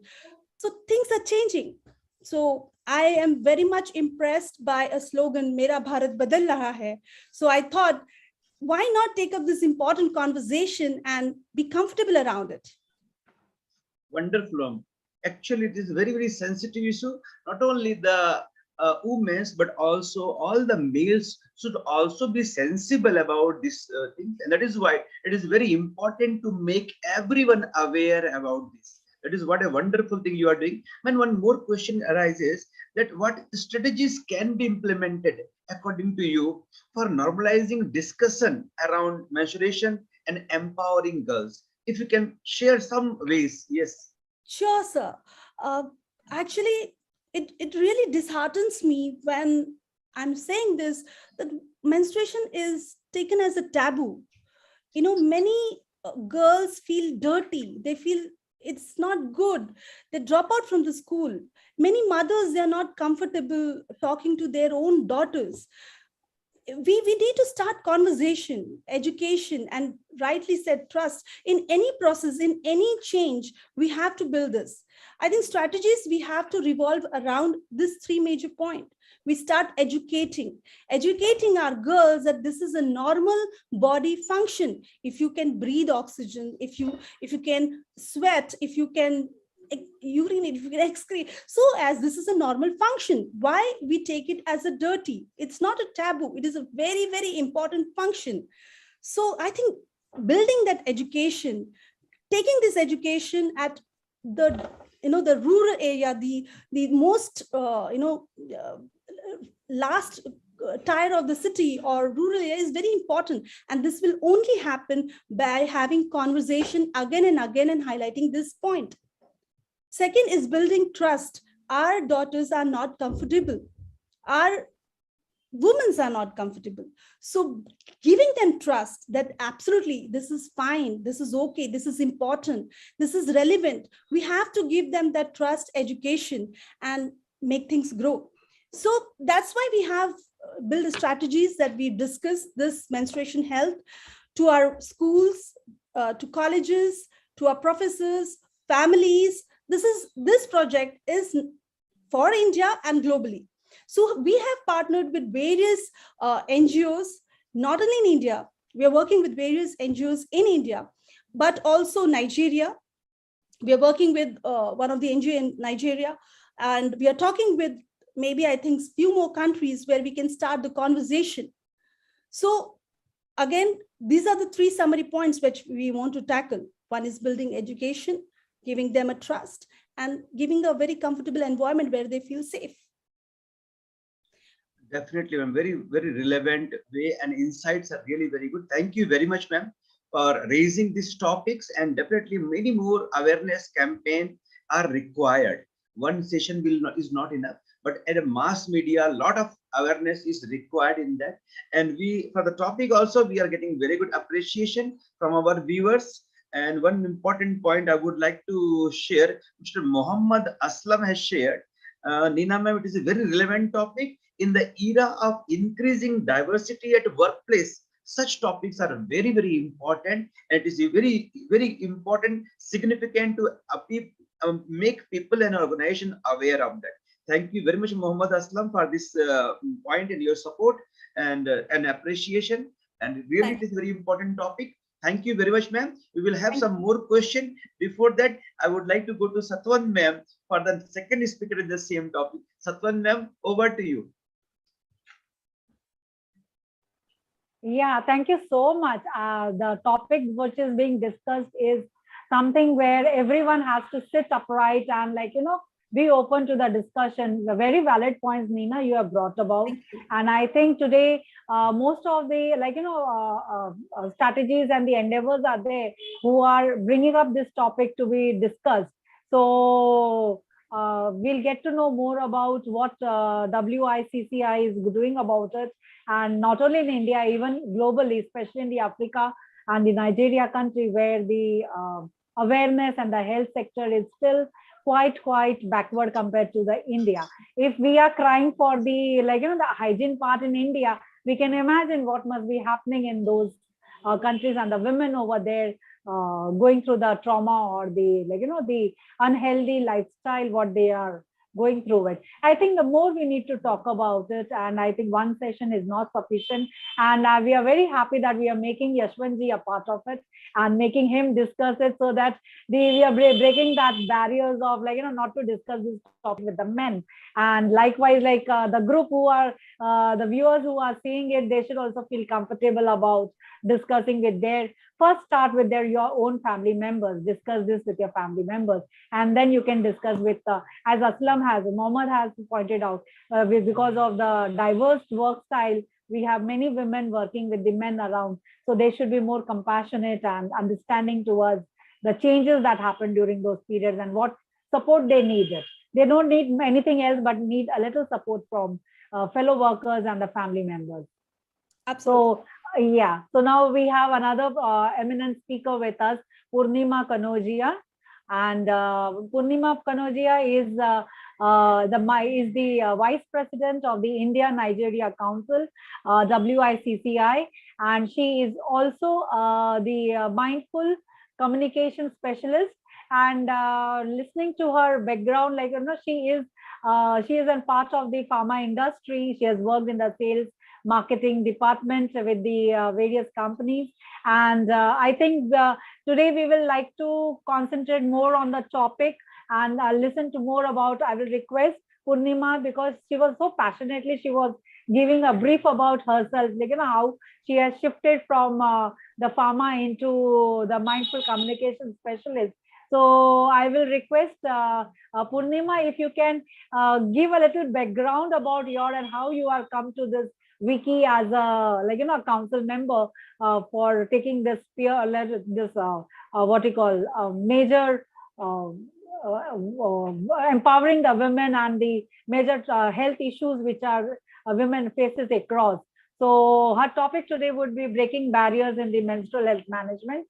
And I request Purnima, please handing over the session to Purnima to take the things further. Thank you so much, ma'am, for my introduction. And honestly, I'm really quite overwhelmed, talking on a topic like this, or rather a taboo topic like this, to a point that today my Wi-Fi is also jittery. Zoom is also giving me trouble. So, you can imagine the seriousness of this topic. And so to go ahead, a little bit about myself, I moved from core pharma to communication specialist, because communication was, I'm very passionate about life. So in life, I'm passionate about communication. I'm equally passionate about cooking and everything that happens around life. So communication for me is a very important tool. This is what it connects us to the world around us. So that's where the whole thing, quest began of finding my space. And I found mindfulness a very important tool that can actually help us not only hone and sharpen our communication, but also it can help us evolve as a human being. So you can actually create a version 2 of yourself if you are, using mindfulness. So with this little brief about my stint as a communication specialist, I would like to go straight away to my project that I'm going to speak on today. So as I said, it's a taboo topic. Already I'm facing issues on the lighter note. And I would like to actually start with a disclaimer that when I'm discussing this topic, the idea is not to hurt anybody's sentiments, because I know there are a lot of religious beliefs that are centered around this topic. So pardon me in case if I hurt anybody in the group out here or anybody who listens to this. but it is extremely important to break the barriers. So, sir, can we please move on to the next slide? So, why can't we just so comfortably talk about period? Period is something very natural as sweating. It is a part of us. It is a nature's way of blessing us. And that's the only reason why me and you are sitting here on a wonderful Sunday morning on an LPC platform discussing a taboo topic. Number one, is it really a taboo? Or have we made it a taboo? So my whole quest of, finding the barriers and also breaking the barriers began with a lot of questions. Sir, can we please move to the next slide? So the whole quest, it came up with a lot of introspection. So, I'm a pharma person. I come from a science background. I have studied anatomy, studied a lot of science, and pharmacy itself, gave me a lot of insight into our body and what the drugs can do to us. So coming even from that kind of a background, why me as a person, I'm not comfortable, okay, if I can just walk up to anybody and talk about periods. Why that? So that's when the whole questions came to my mind. Why can't we talk about periods? Why don't we talk about periods? Why don't we just have an open conversation, not only in our homes, but also workspace? Then as a menstruating woman, are we even comfortable discussing this in our own homes, let alone with our own spouses at times? So with this quest, I started talking to a lot of people and a lot of myths came ahead. And I would like to quote one article that I read. So I was reading about the religious taboos or religious outlook towards menstruation. And I was really, really surprised to see that all religion across the globe, they consider menstruation as something which is not acceptable. I wonder why. Something which is a reason of your existence. You wouldn't be here if your mothers were not menstruating. Why is it considered a taboo? So all the religion had their own reasoning and they had their own way of looking at it. Next, the best thing that I discovered was Sikh. Sikhism is the only religion which forbids creating a discrimination against a woman who is going through menses. So that's the only religion which actually accepts the woman the way they are. So they don't have any religious barriers. The women are freely allowed to go to the places of worship. But apart from this religion, no other religion accepts a menstruating woman to visit a place of worship. So that's when we said, okay, let's speak to some more people. So is it just my own understanding, or do my own friends or my own colleagues around do also they face a similar thing? So I started speaking to a few girls, few friends, and let's see what happened. Can you please go to the next slide? Yes, that's the fact. There are a lot of barriers, with regard to the diet. You cannot eat certain type of spicy foods. You cannot eat pickles. Typically, in rural areas, I don't know how many urbans have that. So there is a storehouse where you typically store your groceries, your rations, and your regular stuff. So that's the storage. You're not allowed to go in the storehouse if you are menstruating. So the whole bit is, if you go and touch there, so everything becomes impure. So when you're having your periods, don't go in that room. Don't go in the kitchen. So it was really surprising, but yes, this is the hardcore fact. And still it is practiced in many of our homes. So when periods, you're not allowed to go in the kitchen. You're not allowed to move around the house. You just have a small space to yourself. So even in urban cities, where the flats are small, still, I know of girls who said, okay, we are allowed to sit only in one corner. So one corner is given to you. You're not allowed. You just sit there, you eat there and do whatever you do, but you sit in that one corner, but don't move around the house. In fact, to a point, I know of a few ladies where they were not allowed to touch anything in the house. So they just have to sit. Everything was served to them. Though it sounds royal being served and, people taking care of you, but honestly, I feel it is discriminating on a very, very wrong background. Next, the myth was, you're not supposed to show your, so can we please go back to the previous slide? Previous slide, yeah. Sorry. The next was, when we buy personal things from a medical store, why are sanitary napkins hushed up quietly? You always observe them quietly. वो packet में डाल के आपको they'll slide you through.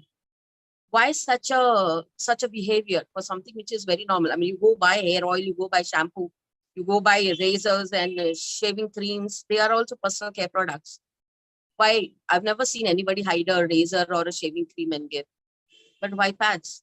Next, a lot of myth around the period blood. You're not supposed to, again, from another angle, a lot of black magic or, those kind of elements. But yes, it is a reality and people do still follow this. Can we go to the next slides, please? So these are the common things. Now the other, the modern woman, I would say stigma, period stains. When you can have a coffee stain, you can have a tea stain on your shirt or on your dresses, or your sabzi stain or the ketchup stain. What's wrong with the period stain? Why do we women, if at all we get stained, why do we just want to disappear somewhere and we just want to hide and we don't want anybody to see us? Why this shame and why this guilt that we are stained and now I got to just run in the loo and clean myself? Why can't I just walk normally and say, okay, it's okay, I'm going to clean myself? Next, taboo against the period pill. Many of our sisters and daughters and mothers, PCOD typically is a condition which we face everywhere.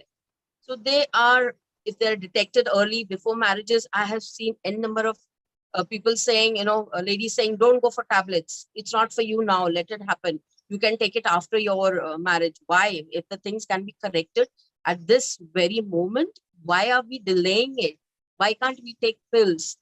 If anybody is in discomfort, period cramps, period pains, again, taboo. Don't take pills, just bear it. Seh lo usko, kuch nahi hota. It is normal. Why can't somebody get a pill and find herself comfortable? So that's what it is. Can we go to the next slide, please? So there was a typical study done by UNICEF South Asia, and the whole idea of doing this study was to break these myths. So as I mentioned earlier, why hide a sanitary napkin? And the fact is, it still remains a personal hygiene care product. So that's the fact is as clean as that. Next, girls, they should not touch the plants. You should not go and touch your plants, and you should stay away from them or the plants could die. Why would they die? This is a normal phenomena. Plants accept love. So if you give love, anybody can give love and plant won't die.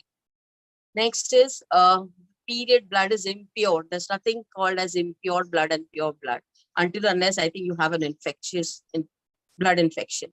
So this myth was again broken. There is nothing impure about a period blood.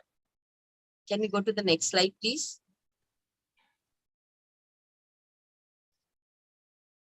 What happens when a discrimination is created around something as natural as menstruation? And with the lack of awareness and lack of knowledge, which Nina rightly highlighted in her slides, there are a lot of health hazards around this topic because there is not enough of education. Girls are not well informed. So typically most of them, I'm shocked to say as high as 71% of girls don't know about periods until or unless they get themselves. This is such a sad affair. In fact, here I would like to, it took me back to my school days. I remember one of my classmates just crying and sobbing, and we didn't know what happened to her, and she was sobbing and she told me like, Purnima, I'm dying. And I'm like, what happened?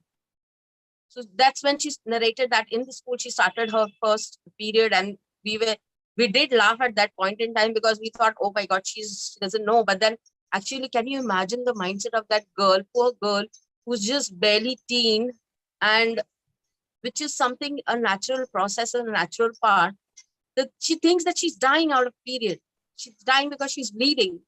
So, I can only imagine the plight in the rural areas where there is no discussion around this topic.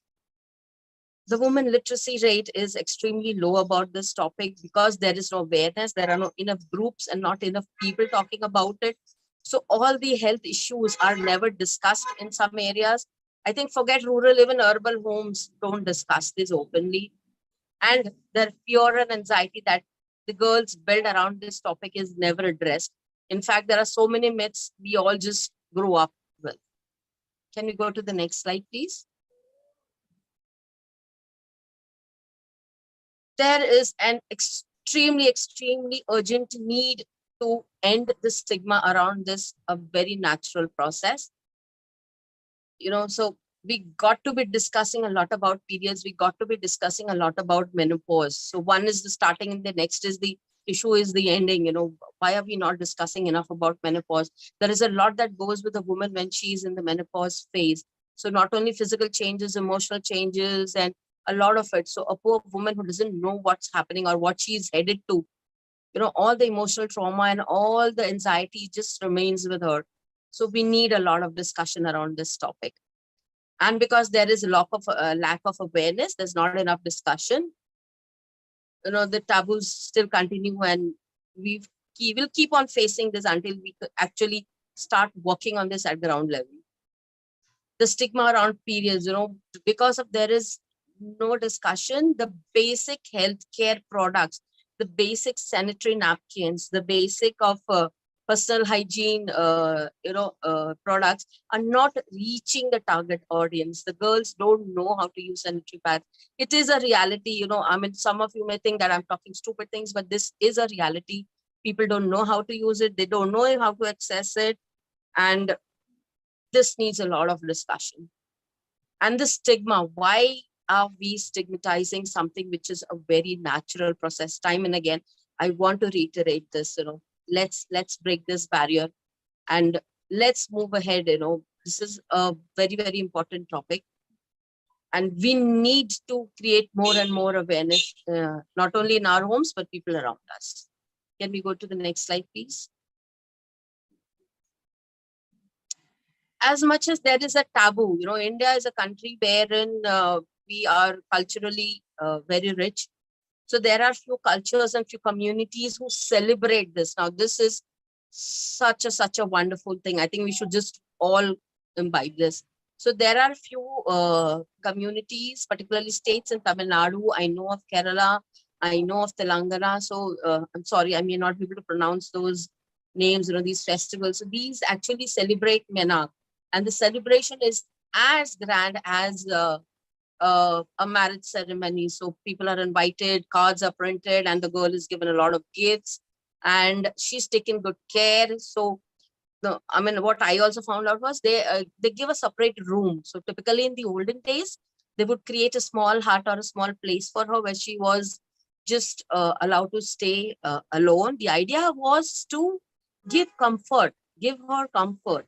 But I think that whole idea of comfort slowly moved on to creating discrimination. So that's where the whole taboo thing started. A state of Assam, can you believe that there is a 3-day festival which is called Ambuchi Mela. This is so fascinating. There is a Mela, there is a festivity happening to celebrate the Mother Kamakya Devi, and around the celebration, they also celebrating, the idea is to celebrate Mother Earth. This is typically before the monsoons, so it's celebrating the menstruation. Isn't this such a wonderful thing? So when we have examples among us, so one side is the taboo part, the other side is the, celebration part. Can we imbibe or can we inculcate these habits in our own homes? So for me, change begins with me. Everything begins with me. So what is it that can I do as a person, as a professional, to bring about an awareness on this topic? So can we please go to the next slide? First of all, let's educate our daughters. Let us not wait till they get their periods. Let us not wait for the right time. Can we start talking about it much earlier? I know the current generation, the period, the time has come, they start Menak in a very early age. I've heard of 9 years and 10 years old getting. Maybe that's not a very, very, like a normal thing, but yes, major of us do get it around teenage. So can we start educating our daughters? an extremely important thing. Let's educate our sons too. I'm a mother of 3 boys, and I have ensured that all my 3 boys know the natural biological process of menstruation, why in certain days they may find me an off mood, and what kind of help do I need from them. So boys need to be educated. So this is something that we should take as an individual, for all the parents out here who have sons who don't have daughters, and plus who also have daughters and have sons. Let's start educating our sons, because they are future spouses and they are the ones who will be going to taking care of their wives. Let's provide healthy conditions, healthy and hygienic conditions, not only in our homes, people around us, in the community. So with empathy and compassion, everything is possible. So there is one little thing that I would want to urge you today. So let's start within our homes. Can we do one thing as an individual? Can we go back to, after we finish all this meeting, can we go back to our spouses, our sisters, our mothers, and the female crowd in the house? Can we just go and talk to them? What was their experience when they first started their periods, or what do they go through now? And all I need, or all I ask you to, is just go and hug them. The least, if they are not comfortable discussing with you, that is also a sign that you haven't given them that comfort. Next, the least that you'll get is you get a hug back. So I think that hug is worth it. So let's start talking about it within our homes. So with this, I end my presentation. Thank you so much for patient listening. I know I'm having a lot of technical glitch, but I'm loving talking on this stuff. Thank you so much, Purnima, thank you so much for throwing more light on the topic, which has been discussed elaborately for the past few years. At least it is openly discussed in social media also, because where, as you said, there's a religious taboo for some of the communities. They don't allow women to enter temple, and there has been an open opposition, or they have betrayed that whole thing, and they tried to barge into the temples, and the whole commotion, we have all seen it on the social media. So I think this is, and then the movie came up of the Padman, and it's being spoken of very clearly. Then on the TV also we see the ads and all.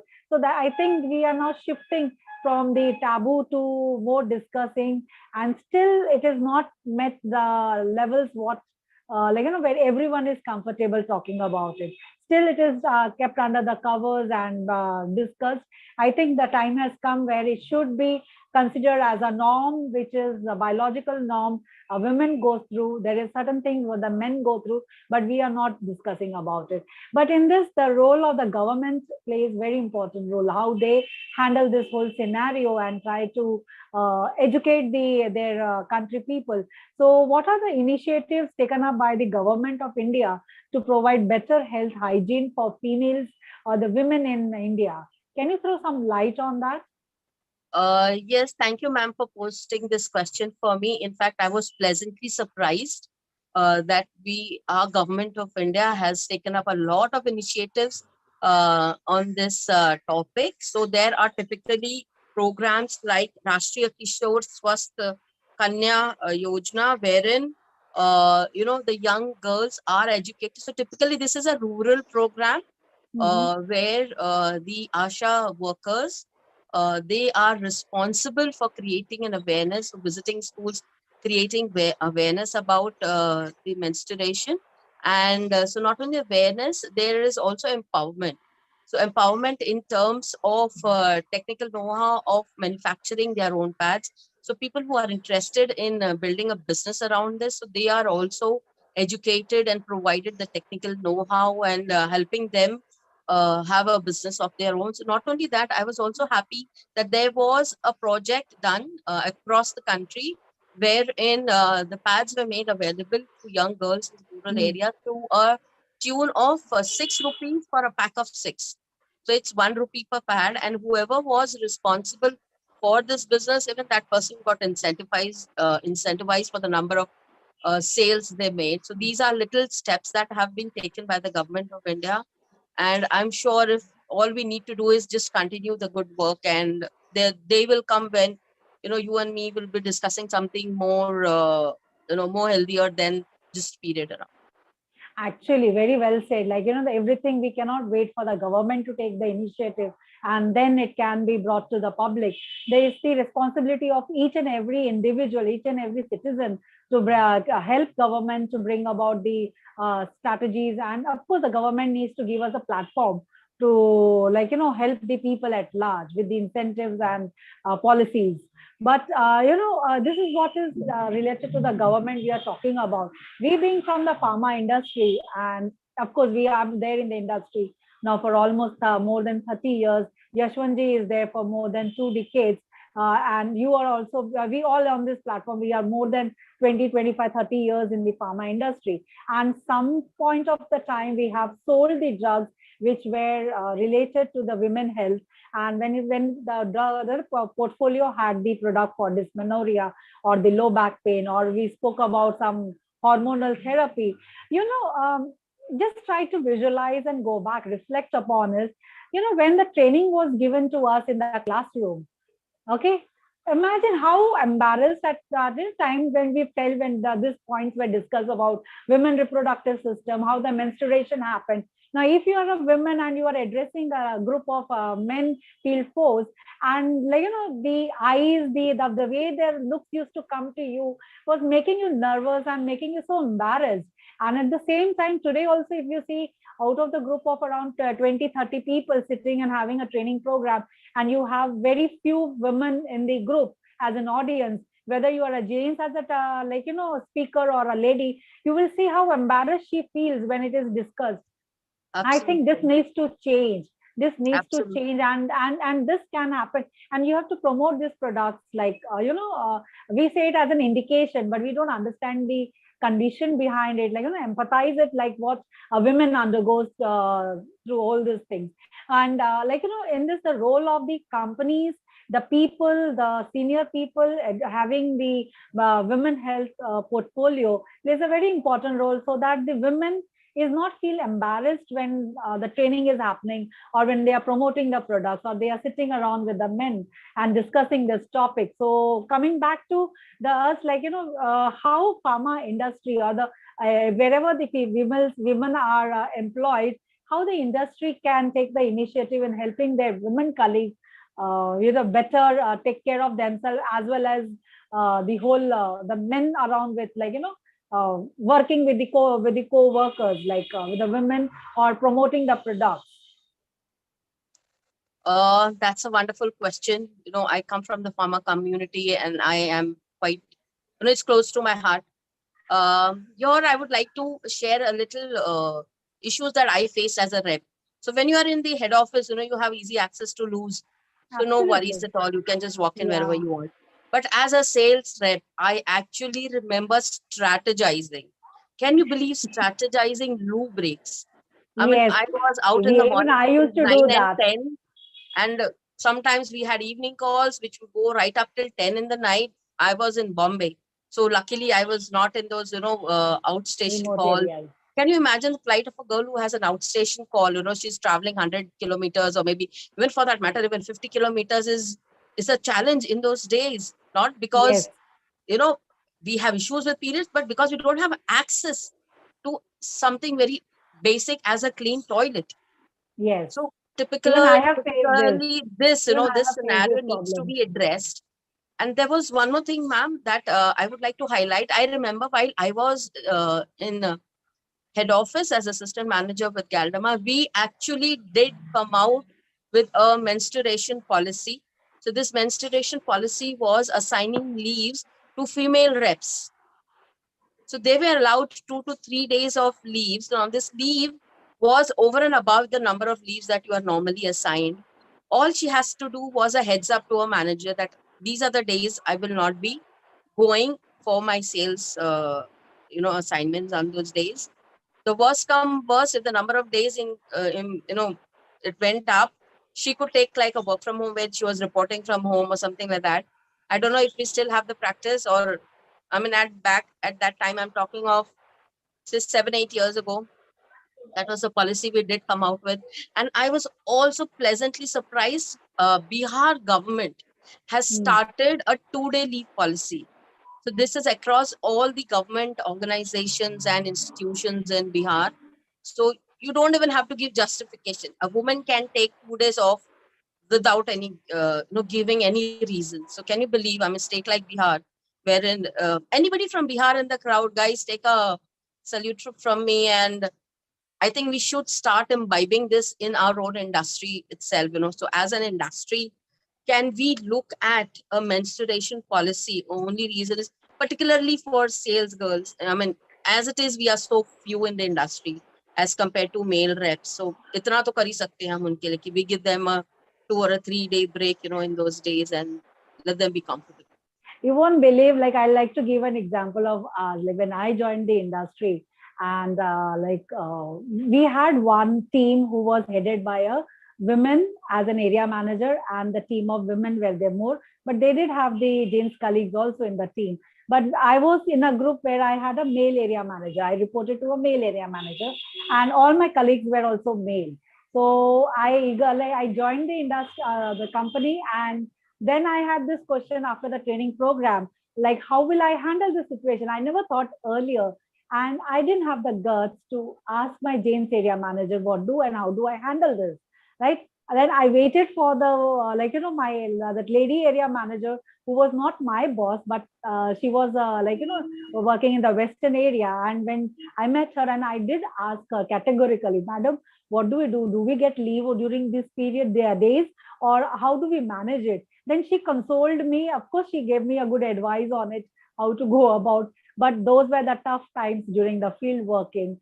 We had it, taking up breaks, and we never had the malls at that time. So we had to wait for which nursing home were more comfortable and receptive to us visiting them during those times. So there were lots of challenges. Even today, we are still facing most of the challenges, and the hygiene part, the cleanliness part of the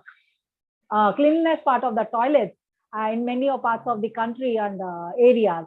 So very relevant topics we are discussing today. I think as this is more towards the pharma industry, I think the pharma industry sit back and take note of this and bring about a better conducive environment for the women employees. Probably if you look at again coming back to Yashwantji, we are saying the women do not continue with the pharma industry for long. There are lots of challenges. We lose them in over a period of time. Though they're in the pharmaceutical colleges, we see around 60% of the women, the ladies, girls are there in the as a student. But when it comes to the middle management and coming across, we lose the women somewhere. So probably this is one of the factor contributing towards losing the women to the not being very conducive to the looking into supporting them during this period. Probably that could be one of the factors which HR and the top CEOs need to sit and look into the matter very, very categorically. And I think as everything starts with me, or it starts with us. So Purnima, can you say how can we as an individual contribute this cause and help our fellow women, and also the the environment, or also the all the team who can be comfortable with the whole thing? Yes, ma'am. I completely first empathize with your condition. The situations that you faced in your rep days. So we as an individual, I mean, as I said, I have educated my boys on menstruation and what happens to a woman's body and what I go through as a person. So we need to start everything at home first, and of course, and after that, our own workplaces. Can we bring about? See, we as an industry, we have a maternity policy. We also have a paternity leave now, and which is given a comfortable number of days. I think paternity leave is around 7 days, if I'm not wrong. Why can't we have a menstruation policy? So this is my urge to every industry leader, whoever is going to watch this, or any industry person who is in significant position and is able to bring about change in their own organizations. Can we initiate this? If not, can we initiate it in our own groups? See, because we spend most of our times, working women, we spend most of our times in offices. Absolutely. And as a sales rep, so we cannot take away the work part. We cannot say, okay, only the males go to the field and the female can sit comfortably at home. No, you got to slog out. In sales, you just got to do it. How do we increase the number of females versus males? That's a different, I think, area of a discussion. But at least for whoever is there in the field right now, they have already joined the sales team. Can we make things comfortable for them? So it's as basic as that. And of course, more awareness, because I remember doing one such program in my society. So this was like almost another 5-6 years ago. So typically we used to have challenges, very frequent challenges where somebody was not disposing it of the way it was supposed to dispose, which led to a lot of clogging and a lot of repair issues frequently happening in the society. So and I was a committee member. So this one exercise I did actually, so we typically, societies think they send out circulars. This is happening frequently. Please take care. Please take care. So in spite of sending multiple circulars, now we didn't get the kind of response we were accepting. So the food is the best thing. We kept a high tea. And we invited all the ladies, and we did it on a pretext of health, this thing, So we had a dietitian come across, talk to us, and we had a nutritionist come to us and talk to us, and we were doing the free BMI checking, and then suddenly we slid this topic also that we are coming across this, and this is a serious issue. So we as a woman should know how your sanitary napkins have to be disposed of well. You can't be dumping them in the loos and things like that. So some initiative like this, wherein even in the society, wherever we are staying, can we create a small session or a meeting around this? It could be an all women's meeting. That's absolutely fine on the comfort levels. But something like this, the idea is only to create more voice. That's it. Nothing more than that. So I hope I answer your question, ma'am. Yes, very well, valid point. Yes, ma'am. Satan, ma'am, continue. Yes. Yeah. Thank you so much, Purnima, for throwing more light on it and being bold in expressing this topic, which is still considered as a taboo. I am sure, like most of the people have taken the initiative in educating the whole family about the women health and the mood changes she undergoes during those periods and how to handle it, rather than tabooing the whole effort or the whole topic. So I think Yashwantji, we need to have more sessions, more time to be devoted to it in future, have more point coming in from different avenues as well. I would love, Yashwantji, if we can have from the industry. I'm little, as you know, I'm quite bold and I voice it out very strongly. If we can invite the industry, pharma industry, people who have taken steps towards improvising the women health policies and how they are supporting the women during this period, the menstruation period, as well as the the maternity leave, and all those are quite open and accepted by this. If there are some industry or some pharma companies who have taken the initiative, they can come over here at and tell how it is benefiting the company in the overall and the employee retention and all those.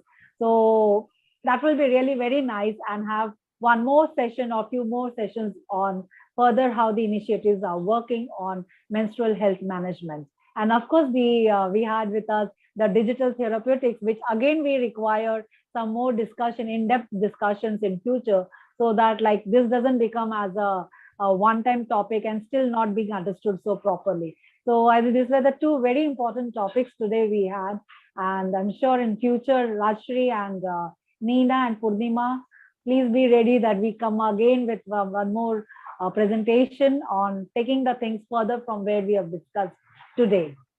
Thank you so much, speakers. Thank you, some of the comments and yes, recommendation from Facebook and YouTube, I would like to read it out. And thank you, ma'am, Purnima ma'am. Excellent insights you have shared, and very practical aspect you have shared. Some of the people who have appreciated the session: Sandeep Day again, Sudeep Bhaumik has Kinjal Single, amazing, he has written. Santosh Patel appreciated a lot. He is having some question also. And then S. Senthil Nathan, Smil Vedu from Tamil Nadu, Madhuri Dosi from Maharashtra, Vivek Ghosh. Thank you very much, Vivek. Abid Hussain Siddiqui. Santosh Patel has some comment. I think Nina ma'am, WICCI should take this area of discussion at corporates, schools, college, and other offices. First 3 days cycle as half day, or one first and second day as official holiday as a bonus. This is the recommendation of Santosh Patel. As Santinathal also said that I need Rajeshri ma'am's number. So he wants Rajeshri ma'am's number. He wants to implement digital marketing in his company. So I will come to that point. As Santinathal has shared a very good thing that ma'am, in Tamil Nadu we used to celebrate when our children attend the age, and we don't give separate room. We used to feed very nutritious food to strengthen the girl child. That is what in Tamil Nadu there is a very good culture of appreciating this and making it as a festival and giving nutritious food to girl child so that she can overcome this stress. Thank you very much, Senthil Nathar, for sharing that. As I was sharing, ma'am, Rajeshri ma'am, one of our colleague, Santosh Patel, no, Senthil Nathar only, want to have a question for you. He is the journal managers, and some of the journal managers, they know that digital therapeutics is very important for their customer connect, but the companies, they are not able to convince. So if you can give some tips how to convince the head office or stakeholders so that their company also will adopt the digital. This is the question from journal managers and line managers, because they know the relevance, they are in touch with the customers. So your team, how they will convince their head office on digital adoption? If you can give some tips to them.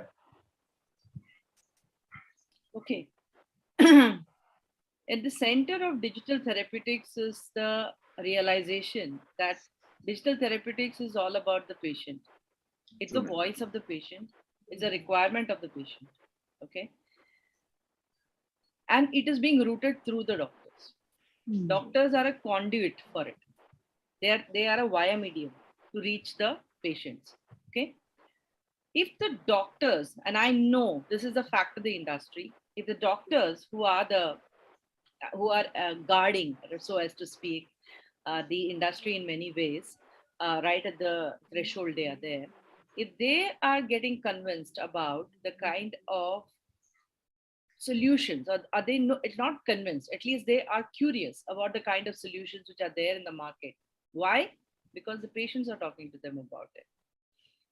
Okay, if they are convinced about it, and there are voices of these doctors which are quite clear, and these are the digital early adopters of digital technology. Every specialty has these doctors. You get these voices of these doctors and amplify it to the head office. In the head office, there's already sufficient amount of conversation which has started now about digital transformation. So the voices from the field, voices from the absolute grassroots level, from the doctors and the patients, needs to get amplified to the head office. Second, educate yourself about digital therapeutics. Understand how important at the implementation level, the field is so important when it comes to actually implementing it in the market at a market level, because there is initially what happens is most of the companies use the same force for the products as well as for digital programs. So it becomes important that you pick up the right kind of people. Here the suggestion is the go-getters who are there in the sales team. Identify those go-getters. They are the ones who should be selected, because they're also looking for something new, exciting, something which they can prove that they've done something great. So I'm talking tactical, of course, at this point of time, but identify those people who will then implement these programs. Choose the right kind of doctors, because you want quick wins, right? And identify those doctors and get them into the confidence and into a kind of implementing it in the marketplace. So from a point of view of convincing the seniors, there are two ways. One is amplifying the voices and taking it back to them with a very clear-cut idea and a strategy. Okay, these are the doctors who are looking for Right. care for their patients. They're looking for building disease awareness for their patients in a very genuine manner. Okay. And we should do some program for them. This is a cohort of these doctors. Let us do something for them. Call it as a pilot, but do it. And get that approval from the senior guy that we want to do something like this. It could be a digital platform. It could be a combination of physical and digital, whatever. Or it could be in tandem with the current patient support programs where digitally you are assisting the patients. Okay. And second is, once the programs of this nature are implemented, be very clear about how you want to go into the market. Choose the right kind of representatives and managers. Choose the right kind of doctors so that you can get quick wins, and then that can go viral across the country within the force itself. Thank you, ma'am. Thank you very much. Just a small mistake from my side. Senthil Najan is the managing director of the company, and he want to approach you for. He is very interested in adopting. So definitely will connect him with you, So and he is very keen to adopt that digital. Definitely will connect. Thank you from a very much. managing director perspective, it's very clear. Yes. There is a So lot of definitely education, we'll connect. understanding. It's more Thank you very much, ma'am. It was a nice interacting with you. We'll go to Nina, ma'am, for closing remarks. Ma'am, how did you find the platform and your feedback? Closing remarks. Unmute, ma'am. Nina, ma'am, unmute. I think today we had witnessed an excellent session. We have spoken about digital therapeutic, which is next. It's the biggest thing that's happening around us. Very important. We have to correlate. And I don't think so. We have we don't have any option. We have to go forward and take up. It's only way forward. At the same time, we have also discussed about a topic which we have never spoken. For the decades, we had faced it, but we have always shied away. So I think today was an excellent day when we touch base on the way forward and something which we have never said. But before I end my remarks, I think, we have a advertisement, which is like most of the sanitary pad advertisement, where we show the liquid flowing is blue. So there is a shift we need to have. We have to accept as it is. We don't have to hide. It's not bad. It's good. It's happening with us. So we don't have to shy. At the same time, I think we can have some harmony with digital therapeutic areas. Already there are some apps which track your menstrual cycle, how it goes, when next you can expect. But at the same time, I think we can have more such apps or programs with digital therapeutics. Way forward, we are also talking about menstrual blood bank, which is going to be next big thing. We are also talking about disposable, environmental friendly sanitary pad, hazards for using pads which are existing already. So there's so much to talk. And in coming days, as Satwan ma'am said, we will have more sessions and we can discuss more and take it further. Thank you so much for this opportunity today. Thank you, ma'am. Thank you very much. It is really interesting and very relevant topic. Purnima ma'am, closing remarks from your side. Thank you very much for joining. Yes, sir. My closing remark would be, can we be more empathetic and more compassionate about this? As I said earlier, it all begins with me first. Again, a request: go back home, speak to your mothers, sisters, daughters, wife, and ask them their experience. That's the start of showing love and care. If you do that today, I told you, just go and hug. All you get is a hug back. And of course, if they discuss with you, they are comfortable talking, you get an insight what she went through. And then you just multiply and apply this feeling, go back to your workplace. I think you will be a better colleague when you go back, maybe on a Monday morning. So just do this a bit of exercise. I would love to hear from you. In case any one of you try this out, please do connect to me on my social media and you can share your feedback. And let's hear from each one of you. What did you do after this talk? Sure. Thank you, ma'am. Thank you very much. For giving us this platform. Once again, thank you very much for joining. We'll definitely have many more discussion on the topic because both the topics are very relevant.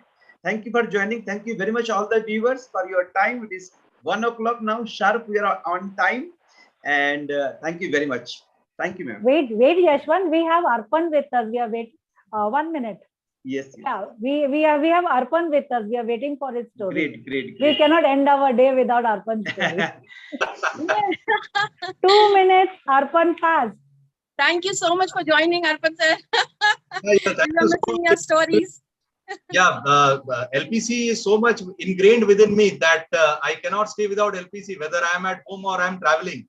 So yesterday, Thank since you we, so much for coming yeah, and yeah, for With your Sunday accepting our boosted request. dose. and in fact, there was a very insightful discussion from all the three speakers. And in fact, what Neena ma'am said, that this is the first time some topic of this sort could be discussed on this platform. So this was a trailblazer as far as LPC is concerned on bringing up this concern in front of our viewers and audience. And I'm sure everybody has gained a lot of insight, and the professional journey of our women is going to be much better and much more engaging after this LPC session. Rajeshri ma'am, thank you so much for gracing this LPC platform. Poonima ji, it was really a pleasure having you with us. Yashwant sir, as usual, you rock. And Satwant ma'am, thank you once again for reconnecting with us after a brief hibernation. So as rightly said by Satwant ma'am, a story from my end towards the end of the program. Well, there was a village by the river, and there was happiness and prosperity written all over it. But what happened one year, there was an excessive flood and water started entering into the village because the river was full of water and everyone ran helter-skelter to save their lives. Now in that village, there was a temple where there lived a priest, a very old priest who was very devoted to the deity in the temple. And one of the villagers informed him that the flood water was slowly draining inside the village, so that the priest could also run for his life. But the priest said, I have full faith in the Almighty. He will save me. I have been worshipping him for so many years, so I won't leave the temple. But gradually the water became waist high and the priest sat on a table inside the temple. A rescue boat came and summoned him to get inside the boat. But the priest said, no, the Almighty will save me. The water further rose, and now the priest had to climb on top of the temple because the water had almost taken over the entire temple. A helicopter was hovering around on the sky and threw a ladder at him so that he can catch it and save his life. But the priest again declined, saying that the Almighty is going to save him. Gradually, the water was almost towards his nose and he could hardly breathe. And then he prayed to God and said that, God, I have worshipped you for my entire life, but today you didn't rescue me. Suddenly God appeared before him and said, my child, I had come to rescue you in the form of a villager with a boat. Then I came to rescue you in the form of a helicopter, but then again you refused. So what can I do now? Friends, in life, opportunities also come to us in different forms, and we not only need to identify them, but we also need to grab them. They are just like the sunrises. If we wait for too long, we just miss them. In fact, opportunities are also like the biscuit we dip into a cup of tea. If you hold them inside the tea a bit longer, it falls off. So friends, please grab the first opportunity that knocks on your door instead of trying to say that I'm looking for a better one, because you never know. Opportunity always comes disguised in overalls and comes to us as a surprise. So friends, thank you so much. This was really an engaging session. And if I can take the opportunity of once again closing this session. So this is Arpan Kumar Paul telling thank you to all our audience, to all our renowned speakers, our panelists, our moderator, and we depart from you with a vote of thanks to Imagica Health for being so supportive as far as our live streaming is concerned. Please maintain the protocols for COVID appropriate behavior of SMS, that is sanitizing, wearing the mask and social distancing. And please try to feed a little water to the birds and animals on the road. It's summertime. They also need a bit of water. So thank you so much, friends. We will reconnect with you next Sunday at the same time at 11 a.m. with the same new set of speakers, but a new set of topic, a new set of thought sharing, and of course, a new set of thought wave that comes to us in this journey of learning and sharing with Life Pharma Coalition. Thank you so much, friends. Wishing you a very wonderful Sunday. Goodbye and namaskar. Thank you so much, speakers. Thank you so much, Yashwantji, Arpan. Thank you, everybody. Thanks a lot for patience. Thank you, everyone. Bye. Thank you so much. Thank you, everyone. So from here, now ending the meeting. Thank you.